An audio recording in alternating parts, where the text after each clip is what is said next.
Βρισκόμαστε στο εργαστήρι ατελιέ του Θανάση Εξαρχόπουλου, εικαστικού και χαράκτη, που βρίσκεται στα Εξάρχεια σε μια πολυκατοικία αρκετά εμβληματική, αλλά αυτό θα το δούμε μετά, και συνομιλούμε με το γιο του, τον Πάνο Εξαρχόπουλο, αρχιτέκτονα και καθηγητή στο Πανεπιστήμιο της Θράκης. Το θέμα μας είναι αυτή η συνάντηση των τεχνών με την αρχιτεκτονική και συγκεκριμένα μέσα από το παράδειγμα του Θανάση Εξαρχόπουλου. Γεια σου, Πάνο. Γεια χαρά. Μιλάμε στον ελληνικό. Ωραία, έγινε. Έπεσα σε ένα άρθρο σου και γενικά θα πούμε και αργότερα ότι το έχετε μεταφέρει και στο Πανεπιστήμιο αυτό το πρόγραμμα, για αυτή τη συνάντηση των τεχνών με την αρχιτεκτονική. Θα ήθελα να μιλήσουμε γι' αυτό μέσα από το παράδειγμα του πατέρα σου που επιμελήθηκε και σχεδίασε κάποιες πολυκατοικίες. Η αλήθεια είναι ότι για αυτή την συνεργασία του πατέρα μου με τον αρχιτέκτονα Σάβα Κουρούκλη έλαβα γνώση αρκετά σε μεγάλη ηλικία. Ήταν το 1999, οπότε μου χάρισε ένα τεύχος, ένα λεύκομα, το οποίο είχε τίτλο «Τα Επίτυχα» και αναφερόταν ακριβώς σε αυτή τη συνεργασία τη σύμπραξη, ας πούμε, αρχιτεκτονικής και τέχνης, μια πρόταση που του έγινε από τον αρχιτέκτονα Κουρούκλη, και θα εξηγήσουμε γιατί ακριβώς πρόκειται. Εγώ την ήξερα βέβαια τη δουλειά αυτή, μία από τις πολυκατοικίες, την έβλεπα περιδιαβαίνοντας την πόλη, αλλά δεν γνώριζα τίποτα, ούτε για το κτίριο, ούτε για την ταυτότητα του εικαστικού. Εν πάση περιπτώσει, είναι ένα θέμα που και τελευταία παρατηρώ ότι παίρνει μια έκταση ακόμα και στα λεγόμενα μέσα κοινωνικής δικτύωσης από ανθρώπους που περιδιαβαίνουν την πόλη και ενδιαφέρονται για αυτήν, και είναι ένα ζήτημα αυτή ακριβώς η σύμπραξη τεχνών και αρχιτεκτονικής, το οποίο έχει τις ρίζες του νομίζω αρκετά παλιά. Θα μπορούσαμε να πούμε καταχρηστικά βέβαια ότι αυτό ξεκινάει ήδη από τις βραχογραφίες της Αλταμύρα με τα πολύ ωραία αυτά σχέδια στις επιφάνειες του βράχου, αλλά παίρνει μια πιο συστηματική έκφραση στην αρχιτεκτονική της αρχαίας Αιγύπτου, όπου ήταν συνδεδεμένη τέχνη και αρχιτεκτονική με την έννοια μιας άρρηκτης σχέσης μεταξύ τους, με την έννοια διακόσμου είτε ζωγραφικού είτε γλυπτικού. Αρχαία Αίγυπτος, αρχαία Ελλάδα, πολιτισμοί στην Νότια Αμερική, Μάγιας, Ίνκας, αναγέννηση, τα παλάτσι, όλα αυτά, η Βυζαντινή χρόνη, ακόμα και στην παραδοσιακή ανώνυμη αρχιτεκτονική την ελληνική, έχουμε τέτοιες συμπράξεις λαϊκής, ας πούμε, τέχνης. Θυμίζω το πυργή στοιχείο με τα ξιστά, το σπίτι του Ροδάκη, για το οποίο έτσι γίνεται κουβέντα τελευταία, με τα γλυπτά που είχε φτιάξει ο Ροδάκης, και άλλες περιπτώσεις πολλές που μπορούμε να βρούμε. Είναι σίγουρα, αλλά με αυτό το συστηματικό τρόπο, όντως θα άξιζε κανείς. Δεν είχε ασχοληθεί κανείς συστηματικά, εκτός από ορισμένα λαμπρά παραδείγματα που ξέρουμε από τη σύγχρονη, ας το πούμε έτσι, ιστορία, όπου βλέπουμε στην πόλη μας, αλλά και ένα πολύ εμβληματικό κτίριο, αυτό του Χίλτον, έτσι. Πρέπει να ήταν, κατά τη γνώμη μου, όσο το έχω ψάξει το θέμα, πρέπει να ήταν η πρώτη εφαρμογή από τον Γιάννη Μόραλη, τον γνωστό Γιάννη Μόραλη, στις δύο πλαϊνές πλευρές του Χίλτον. Πρέπει να ήταν η πρώτη εφαρμογή τέτοιας συνέργειας μεταξύ των δύο τεχνών. Αυτό έγινε στο διάστημα, νομίζω, 57 με 60 ή 56 με 60, κάτι τέτοιο. Οι πολυκατοικίες του Κουρούκλη γίνανε την περίοδο 63-64. Προφανώς λοιπόν το Χίλτον πρέπει να ήταν το πρώτο και να προηγείται. Από εκεί και μετά, μέσα σε όλη τη δεκαετία του 60 και τα τέλη του 50 και τις αρχές του 70, το φαινόμενο είχε έκταση και ενδιαφέρον, κυρίως στην Αθήνα αλλά και εκτός Αθηνών. Μετά, κατά ένα περίεργο τρόπο, πάβει αυτή η πρωτοτυπία. Σταματάει να υπάρχει η σχέση τέχνης και αρχιτεκτονικής, ή εντοπίζεται σε μερικές περιπτώσεις ιδιωτικών κατοικιών που είναι και πολύ δύσκολο κανείς να έχει πρόσβαση σε κήπους ή στα εσωτερικά. Θα ήθελα όμως να διευκρινίσουμε ότι μιλάμε πιο πολύ για τις εξωτερικές όψεις και όχι για το εσωτερικό, γιατί προφανώς εκεί υπάρχουν πολλά παραδείγματα, αλλά να είναι η εξωτερική όψη φτιαγμένη από έναν ειδικό, ας το πούμε, έναν καλλιτέχνη, ή ακόμα και έναν αρχιτέκτονα που έχει ασχοληθεί με ζωγραφική, γλυπτική, υπάρχουν προφανώς. Αλλά εδώ όμως έχουμε αυτή όντως την πρωτοτυπία να είναι ολόκληρη τύχη φτιαγμένη από καλλιτέχνες. Ναι, και κατά κάποιο τρόπο είναι και ένας τρόπος να έρθει πιο κοντά ο κάτοικος, ας πούμε, με την τέχνη ή ακόμα να λειτουργήσει και ως ένα σημάδι αναφοράς και αναγνώρισης κάποιων κτηρίων, σε κάποιων κτηρίων πιο ουδέτερων, έτσι. Επομένως, για αυτές πιο πολύ μιλάμε, τις εξωτερικές, διότι υπάρχουν και πάρα πολλές παρεμβάσεις εικαστικές, κυρίως στην περιοχή της κυρίας εισόδου, εσωτερικές δηλαδή, και από πολύ γνωστούς καλλιτέχνες εικαστικούς, οι οποίες είναι ένα άλλο κεφάλαιο, έτσι, αλλά υπάρχουν και αυτές και υπάρχουν πια και μέσα στους χώρους. Θα πούμε λίγα λόγια για την προσωπικότητα του Θανάση Εξαρχόπουλου, όπου είναι αρκετά εντυπωσιακά και αυτά που έχει κάνει και για την εποχή του. Ποια ήταν η εποχή που έδρασε? Τα χρόνια που έδρασε ο πατέρας ήταν από το 50 μέχρι και τα γεράματά του, ας πούμε, γύρω στο 2019, κάπου εκεί ήταν ενεργός, ας πούμε. Πέθανε το 21, πριν 94 χρονών και ήταν ακόμα, τον έτρωγαν τα χέρια του που λέμε. Ήθελε να κάνει πράγματα γενικώς, παρότι δεν ερχόταν στο εργαστήρι εδώ. Ήταν ένας πολύ πολυπράγμων άνθρωπος. Γεννήθηκε στον πύργο της Ηλίας το 1927. Μαθητής ακόμα στο γυμνάσιο, έφτιαξε με κάποιους συμμαθητές του μία ομάδα λόγου και τέχνης, ονομαζόταν Πυριώτικος Παρνασσός, και εξέδανε και ένα από τα πρώτα περιοδικά, σχετικά περιοδικά, τον Οδυσσέα. Ένα βραχύβιο περιοδικό στο οποίο είχε κάνει και τις πρώτες του συμμετοχές με κάποια σχέδιά του, με μελάνι. Κατεβαίνει μετά στην Αθήνα και χωρίς εξετάσεις μάλιστα τον παίρνουν στο εργαστήριο χαρακτικής στην Κανανωτάτη Σχολή Καλλιτεχνών, στο εργαστήριο του Γιάννη του Κεφαλινού, ενός πολύ σπουδαίου χαράκτη γνωστού. Εκεί γνωρίζεται και με τη μητέρα μου, τη Μαριώρα Μωυσίδου Εξαρχοπούλου, και αποφυτώντας από τη σχολή, με διακρίσεις για πολύ λεπτέστητες χαράξεις που έκανε, είχε μια ειδικότητα σε πάρα πολύ λεπτοδουλειά και ίσως σε αυτό, ανοίγω μια παρένθεση, υπεύθυνος κατά κάποιο τρόπο, θα πούμε, ήταν ο πατέρας του, ο οποίος ήταν ορολογοποιός και κοσμηματοπόλης του πύργου και τον βοηθούσε και ίσως από εκεί μπήκε σε αυτή την ιστορία της πολύ λεπτής εργασίας, την οποία τον διακρίνει και αργότερα. Να μην αναφέρουμε τις ομοιότητες με το Le Corbusier, που και νομίζω και ο δικός του πατέρας ήταν ορολογοποιός. Σωστά. Έχουν μία σχέση. Εννοείται αυτή η κλίμακα και η μικροκλίμακα και για το πώς ασχολείσαι, γιατί και ένα ρολόι πάλι ένα εργοτέχνης είναι. Να πούμε όμως και ότι η μητέρα σας, η Μαριώρα Εξαρχοπούλου, ήταν μια εξίσου καλή χαράκτηρα. Βέβαια δεν ξέρω, δεν ασχολήθηκε τόσο ενεργά με αυτά τα πράγματα που έκανε και ο πατέρας σας και οπωσδήποτε ήταν, και όπως γράφετε κι εσείς, ήταν από τους πρώτους industrial designer, όρος που δεν είχε ακόμα. Δεν υπήρχε καν τότε, ναι.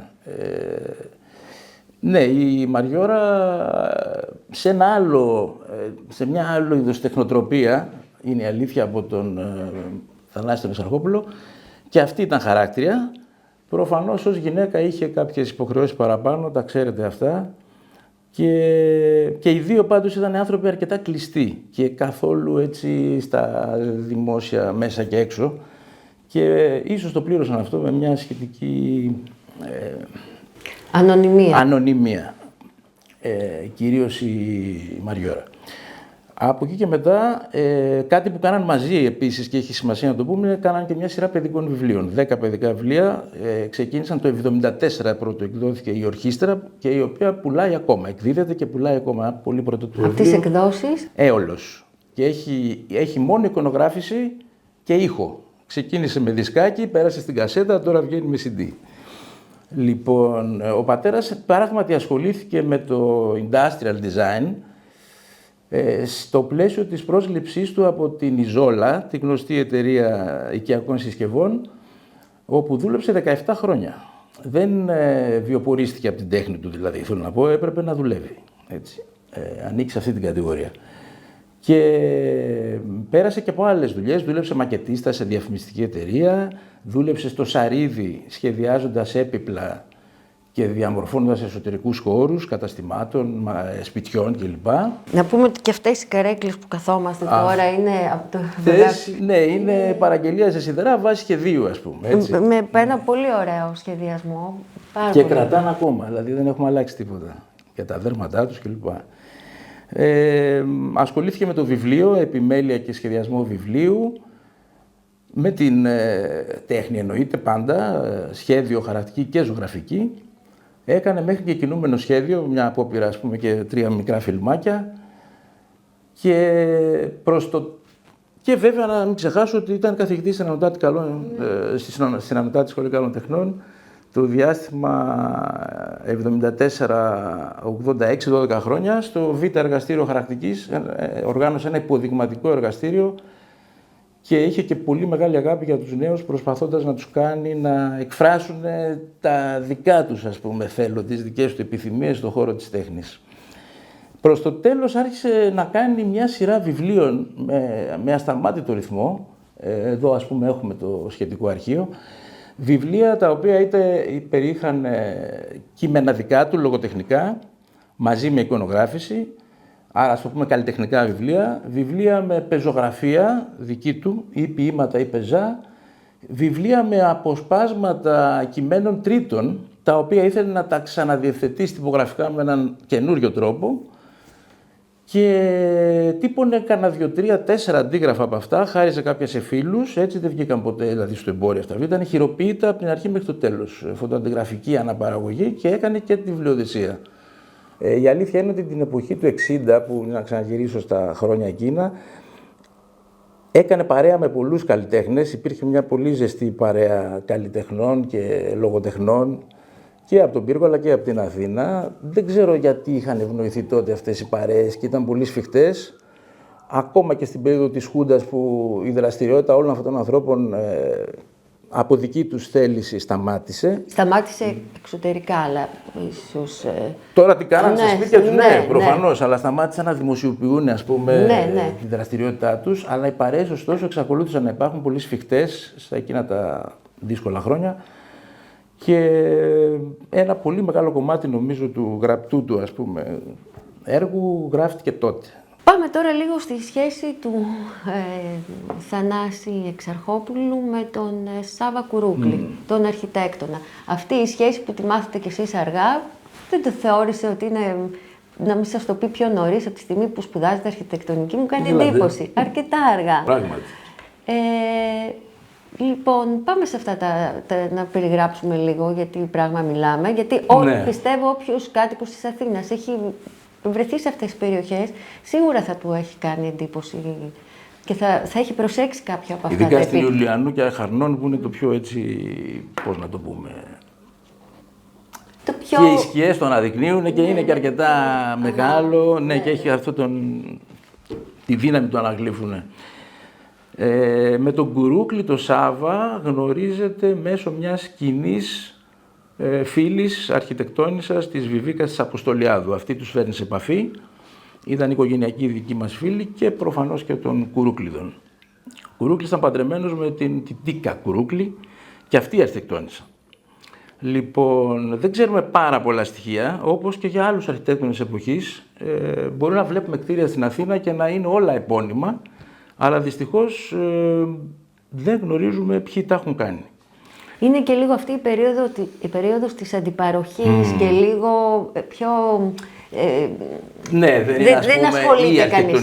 Δεν είναι η αρχιτεκτονική, αλλά είναι όμως η τρέχουσα αρχιτεκτονική και ίσως επαναφέρεται τώρα ακόμα μια φορά και από την ιστορία για να μελετάμε και λίγο τα πιο ταπεινά και όχι έτσι, ονόματα μόνο. Συμφωνώ πάρα πολύ μαζί σου, ναι, σωστό. Ναι, η ιστορία δεν παραγράφεται πάντα με το Λικορμπιζιέ και το Μισβαντερό.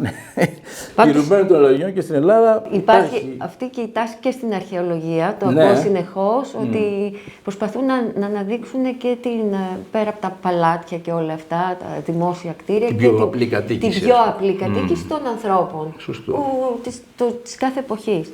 Λοιπόν, να πούμε για την πρώτη πολυκατοικία, τις πάρουμε χρονολογικά. Είναι 63-64. Αυτό το διάστημα συνεργαστήκανε, μετά σταμάτησαν. Ο Κουρούκλης πήρε την πρωτοβουλία και τον προσέγγισε, διότι είχε σχεδιάσει αυτές τις 3 μεσοαστικές, ας τις πούμε, πολυκατοικίες στην περιοχή του Αγίου Παντελεήμωνα, τότε στα καλά της, χωρίς τις δυσμένειες του σήμερα, σε οικοδομικό οργασμό, έτσι, χτιζόταν όλη η Αθήνα, ας πούμε. Και αυτές οι πολυκατοικίες μιας μέσης στάθμης, μέσης ποιότητας τα λέγαμε, αλλά αξιοπρεπέστατες, ας πούμε, με προσεγμένη είσοδο κλπ. Είχε λοιπόν εφαρμόσεις αυτές, ήταν και οι 3 γωνιακές. Στη μία λοιπόν γωνία, σε ένα τμήμα της γωνίας 4 ή 5 ορόφων ύψους και πλάτους γύρω στα 4,5-5 μέτρα, υπήρχε μια τυφλή επιφάνεια, λίγο έξω από το σώμα της πολυκατοικίας, διακριτή, και η οποία αντιστοιχούσε ενδεχομένως μέσα σε κάποιο καθιστικό για να μπει μια βιβλιοθήκη ή σε κάποια τραπεζαρία. Πιστεύω τέτοιος χώρος είναι από πίσω.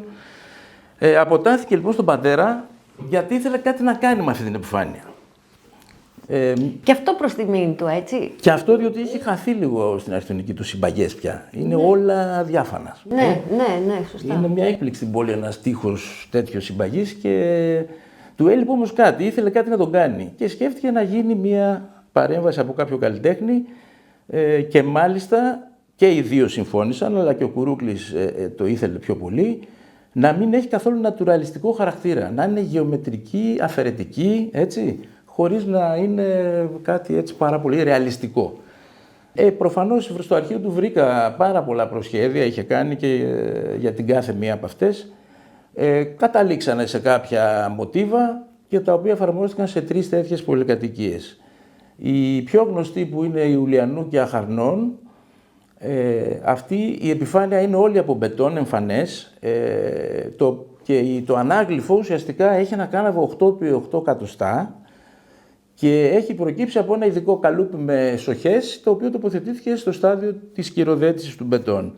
Και έτσι προέκυψε όλη αυτή η επιφάνεια από κάποια 2, 3, 4 παραλλαγές καλουπιού, ας πούμε, η οποία έχει κάνει πολύ ωραίο παιχνίδι με τον ήλιο και τη σκιά. Και οι 3 έχουν, ενώ φαίνεται ότι είναι γεωμετρικές, έχουν μια πιο διαχρονική, ας το πούμε, γι' αυτό έψαχναν έτσι, διάρκεια. Έτσι, απ' την άλλη, δεν μπορεί να πει κανείς ότι δεν είναι και της εποχής. Δηλαδή, κάπως παραπέμπεται η εποχή του 60. Η τότε. Ναι, είναι αλήθεια αυτό. Έχουν ένα έτσι, όχι τέλειο χαρακτήρα, όχι, έχουν κάποιο στοιχείο, ας πούμε, ατέλειας ενδεχομένως. Και φαίνεται και χειροποίητη δουλειά πίσω από αυτά. Ξέγνας της εποχής, ειδικά η τρίτη, πιο ξέγνας της εποχής. Ναι, μια ελαφράδα, έτσι, είναι όχι ένα βάρος, ούτε μια επιτίδευση, ας πούμε. Ναι. Ούτε διαρχιτεκτονική, ούτε και η παρέμβαση αρχιτεκτονική, πράγματι. Είναι ανεπετίδευτες και οι δύο και μάλιστα συνεργάζονται αρμονικά, θα έλεγα. Δεν κυριαρχεί, ας πούμε, το εικαστικό γεγονός. Όχι, βρίσκει ένα υπόστρωμα ενός απλού, ας πούμε, μιας απλής επιφάνειας συμπαγούς και εφαρμόζεται. Και μάλιστα και οι 3 εφαρμογές γίνανε πάνω σε αυτή την επιφάνεια που οφείλει να τις υποδεχθεί, που παραχωρείται, ας το πούμε. Είτε με τη σκυροδέτηση στο πρώτο παράδειγμα, είτε με την επέμβαση στον ίδιο το σοβά, στο δεύτερο παράδειγμα, όπου έχει αφαιθεί το δεύτερο στάδιο του σοβά, που είναι πιο αδρό και είναι και πιο γκρίζο και το οποίο κάνει κάποιες φόρμες έτσι πιο καμπυλόμορφες, και στο τελικό στάδιο του σοβά έχουν χαραχτεί κάποιες γραμμές που θυμίζουν ενδεχομένως κάποια φυτά, έτσι. Και το άλλο παράδειγμα επίσης είναι πάρα πολύ ωραίο, να το πούμε. Έχει πολύ μεγάλο ενδιαφέρον με τα εξόγλυφα, τα μικρά πρίσματα. Ναι, τα η μικρά τρίτη πρίσματα. Έχει αυτό. Είναι μια επιφάνεια απλή, σοβά, στην οποία κυκλοφορούν κάπως έτσι άναρχα, να το πούμε, τελικά είναι ένα στοιχείο τυποποιημένο, νομίζω, στις διαστάσεις, ένα πρίσμα τραπεζοειδές, το οποίο μπαίνει σε διάφορες διατάξεις. Όρθιο, πλαγιαστό, λίγο στραβό, και κάνει ένα παιχνίδι και αυτό φως σκιάς στην επιφάνεια που το υποδέχεται. Ένα παιχνίδι που του δίνει μια κίνηση, όπως γράφει και εγώ ο ίδιος. θα έλεγα ότι είναι ένα μικρά επεισόδια πάνω στην όψη, ειδικά αυτή η τελευταία. Επεισόδια, ας πούμε, στίξεις. Ναι. Δεν είναι μια συνολική χειρονομία, έτσι, βαριά, με κάποια ιδέα τρομερή. Ναι, προσπαθεί λίγο να εμπλουτίσει μια επιφάνεια καταρχήν ουδέτερη και συμπαγή, ας πούμε. Είπαμε και στην αρχή ότι η συνάντηση αυτή της αρχιτεκτονικής με τα εικαστικά Είναι ένα θέμα ανοιχτό, το έχετε κι εσείς, το δουλεύετε κι εσείς στο Πανεπιστήμιο. Να πούμε λίγα περισσότερα πράγματα γι' αυτό, γιατί έχει ένα πολύ μεγάλο ενδιαφέρον και σε αυτό ζητάμε, ας πούμε, από όλους όσοι έχουν στοιχεία για τα κτίρια που βρίσκονται και βλέπουν αυτά, θα μπορούσαν να απευθυνθούν σε κάποιον. Έτσι. Ναι. Καταρχήν το θετικό είναι ότι τα παραδείγματα αυτά υπάρχουν ακόμα στη θέση τους. Ένα είναι αυτό, διότι ξέρουμε και κτίρια ολόκληρα που για κάποιους λόγους κατεδαφίζονται, οπότε στην περίπτωση αυτή μπορεί να χαθεί και το εικαστικό έργο αν υπάρχει. Υπάρχουν πάρα πολλά και συνεχίζουμε να ανακαλύπτουμε στην πόλη, κυρίως εσωτερικά πια, σε εισόδους, πάρα πολλά παραδείγματα τέτοιων συμπράξεων. Μακάρι οι κάτοικοι που έχουν στοιχεία κάπως να τα δημοσιοποιούν, δεν ξέρω, δεν υπάρχει κάποιος φορέας αυτή τη στιγμή να τα υποδεχτεί τα στοιχεία, αλλά παρατηρώντας κανείς στο ίντερνετ, αντλεί στοιχεία είναι η αλήθεια. Και μια παράλληλη δραστηριότητα σε σχέση με αυτή την ιστορία, έχουμε ξεκινήσει στο Δημοκρίτιο Πανεπιστήμιο Θράκης, όπου διδάσκω εγώ μαζί με την Ελένη Αμερικάνου, και κάνουμε ένα ερευνητικό, έτσι ανοιχτό, το οποίο έχει ξεκινήσει το 2012 με θέμα ακριβώς αυτές τις συνέργειες αρχιτεκτονικής και τέχνης. Στην Ελλάδα. Στην Ελλάδα, ναι, όχι στην Ελλάδα. Και η επαρχία έχει. Έχει και επαρχία, ναι. Μάλιστα εγώ, επειδή ξέρουν οι φίλοι και οι γνωστοί ότι μας απασχολεί αυτό το ζήτημα, κατά καιρούς διάφοροι, είτε φοιτητές είτε φίλοι, ας πούμε, σε ταξίδια που βλέπουν κατά τύχη μια τέτοια εφαρμογή, μου στέλνουν φωτογραφία και τα στοιχεία, ας πούμε, της θέσης, μέχρι εκεί. Αλλά δυστυχώς δεν γνωρίζουμε για πάρα πολλά από αυτά ούτε τον αρχιτέκτονα του κτηρίου, ούτε τον ενδεχομένως καλλιτέχνη, επώνυμο ή ανώνυμο, γνωστό ή άγνωστο, που έχει κάνει αυτές τις δουλειές. Είναι κρίμα αυτό, είναι κρίμα. Χωρίς να θέλω να αδικήσω ξεχνώντας κάποια ονόματα, θα έπρεπε να επισημάνουμε μερικούς από τους καλλιτέχνες που άφησαν το αποτύπωμά τους σε κτίρια, το εικαστικό αποτύπωμά τους, όπως είναι ο Γιάννης Μόραλης, μιλήσαμε γι' αυτόν, ο Κοσμάς Ξενάκης, ο Πάρης Πρέκας, οι κεραμίστες Πάνος Βαλσαμάκης και Ελένη Βερναδάκη, ο γλύπτης Δημήτρης Αρμακόλας και πολλοί άλλοι. Σας είπα απλώς τους πιο έτσι χαρακτηριστικούς και με αρκετό έργο στον τομέα αυτό. Θα ήθελα οπωσδήποτε να σημειώσω την περίπτωση του Κοσμά Ξενάκη, αρχιτέκτονα και εικαστικού, που νομίζω ότι είναι μια εντελώς ξεχωριστή και πρωτότυπη κατάθεση ιδεών ως προς αυτόν τον τομέα. Ο Ξενάκης εκπονούσε ανάγλυφες παραστάσεις γεωμετρικού χαρακτήρα, από μπετόνι, από μάρμαρο, τόσο σε κατοικίες κάπως υψηλών εισοδημάτων, όσο και σε κτίρια γραφείων, σε μουσεία. Παραδείγματος χάρη, για να δει κανείς με ένα παράδειγμα εύκολα, είναι το Μουσείο Βορρέ στην Παιανία ή ένα κτίριο γραφείων Αμερικής και στα δύο γωνία. Επίσης, ο Θανάσης Εξαρχόπουλος έχει εκπονήσει και άλλες δύο, ένα υλοποιημένο έργο και μία μελέτη σχετική πάλι με ανάγλυφες παραστάσεις. Ένα ανάγλυφο μιας κατοικίας στο Καλαμάκι που δεν έχω όμως στοιχεία της θέσης της. Αν κανείς ακούει και μπορεί να μας βοηθήσει, μακάρι, ούτε φωτογραφία δεν υπάρχει στο αρχείο. Και επίσης είχε συμμετάσχει σε ένα διαγωνισμό της Εθνικής Τράπεζας μαζί με τον γλύπτη και φίλο του Γιώργο Νικολαίδη για το μεγάλο επιτύχιο ανάγλυφο στο εσωτερικό του υποκαταστήματος της Εθνικής στην πλατεία Συντάγματος, το οποίο εκρίθη ως πολύ ακριβό και δεν διαλέχθηκε για υλοποίηση, διαλέχθηκε ένα του Πάρη Πρέκα, το οποίο υπάρχει ακόμα και σήμερα. Ένας από τους λόγους που αναφέρει και ο Θανάσης Εξαρχόπουλος στο βιβλίο του, όταν περιγράφει, θέλουμε να διαβάσουμε ένα απόσπασμα από αυτό το βιβλίο. Αναφέρει ότι αυτά γίνονται και για λόγους προβολής. Δηλαδή, εύκολα μπορεί κανείς να σηματοδοτήσει μέσα στην πόλη το σπίτι, ας πούμε, έτσι, και για προβολής. Σαν σημάδι. Ναι, σαν σημάδι. Είναι γνωριστικό. Ναι, υπάρχει ένα κομμάτι που έχω διαλέξει. Λέει, στο Λεύκομα αυτό συγκέντρωσα μια σειρά από έργα πάρεργα, τα οποία χρωστάνε την ύπαρξή τους σε συγκεκριμένες αφορμές. Πολλές βέβαια είναι οι αφορμές που μπορούν να μας οδηγήσουν σε έργα πάρεργα. Μια τέτοια αφορμή μπορεί να είναι η πρόσκληση ή να διακοσμήσεις μια επιφάνεια που ανήκει ως οικοδομικό στοιχείο σε ένα αρχιτεκτόνημα. Και μάλιστα όταν η επιφάνεια αυτή αποτελεί μέρος της εξωτερικής όψης του τελευταίου. Η πρόσκληση αυτή είναι συνάμα και μια πρόκληση, αφού εμπεριέχει την πρόταση για μια επέμβαση εικαστικού χαρακτήρα. Θα έλεγα μάλιστα πως σηματοδοτεί την ύπαρξη ενός ιδιότυπου διαλόγου με το αρχιτεκτόνημα. Θα μπορούσε ίσως στην πρόκληση αυτή να δοθεί ένα νόημα απλούστερο. Για παράδειγμα, στην εικαστική επεξεργασία να αναζητηθεί η διατύπωση ενός σήματος, ενός στοιχείου ταυτότητας, για την αναγνώριση του αρχιτεκτονήματος. Αυτό ασφαλώς είναι κάτι που βολεύει τα πράγματα. Κάτω από αυτές τις προϋποθέσεις, αποδέχθηκα εκεί στις αρχές της δεκαετίας του 60 την πρόταση του αρχιτέκτονα Σάβα Κουρούκλη να ασχοληθώ με αυτές τις εικαστικές επεμβάσεις. Οφείλω ωστόσο να επισημάνω ότι ο αρχιτέκτονας Σάβας Κουρούκλης είχε τη σταθερή άποψη ότι οι εκτεταμένες αυτές καθ' ύψος τυφλές πλευρικές επιφάνειες στις οικοδομές που έχτιζε αποτελούσαν μια πρώτη τάξης ευκαιρία για την εξέλιξη αυτής της συνομιλίας με το κτίριο. Η συνομιλία αυτή, κατά κοινή παραδοχή, έπρεπε να βασίζεται από τη μια στη χρήση ανθεκτικών υλικών και από την άλλη στην απόδοση εικαστικών μορφών, όπου θα κυριαρχούσαν στοιχεία με εμφανή γεωμετρικό χαρακτήρα. Ναι, ήταν αρκετά συνειδητά. Να πούμε όμως ότι ασχολήθηκε και με τη ζωγραφική. Αυτά. Πολύ λίγα από αυτά. Πολύ λίγα από αυτά. Και χαρακτική βέβαια περισσότερο και σχέδιο. Και σχέδιο και από ό,τι μου είπες έχει κάτι το οποίο εμένα μου κίνησε την περιέργεια.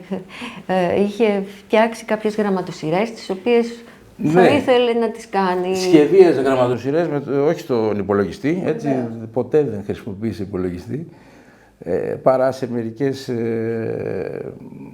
περιπτώσεις που ήθελε κάτι ειδικότερο να τον βοηθήσω ή στα κείμενα βέβαια, τα οποία τα πληκτρολογούσε συνήθως η Μαριώρα. Πες μου λίγο τη σχέση του σε σχέση με την τέχνη και με το αντίτυπο, γιατί ήταν εξοικειωμένος μέσω της χαρακτικής.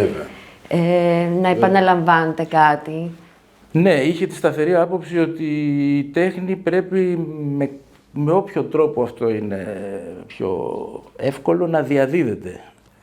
Γι' αυτό και η χαρακτική ήταν ένας τομέας που τον γοήτευε, επειδή ακριβώς μπορούσε να αναπαραχθεί το έργο σε μια σειρά αντιτύπων, έτσι, περιορισμένη βέβαια, όχι πάρα πολλά, αλλά δεν είχε αυτή την αυτοδυναμία του τελάρου, ας πούμε, του μοναδικού έργου τέχνης. Αλλά και τα βιβλία που σκάρωνε, ας πούμε, και αυτά τα βιβλία ακριβώς είναι και να διαβάζονται για να, έτσι, να τα πιάνεις, να τα ακουμπάς. Είχε και τέτοιες, ας πούμε, το έγραφε και αυτό για το φρέσκο άγγιγμα του χαρτιού, ας πούμε, τη μυρωδιά του μελανιού. Ήταν από τις αγαπημένες του, έτσι, σχέσεις με τα πράγματα.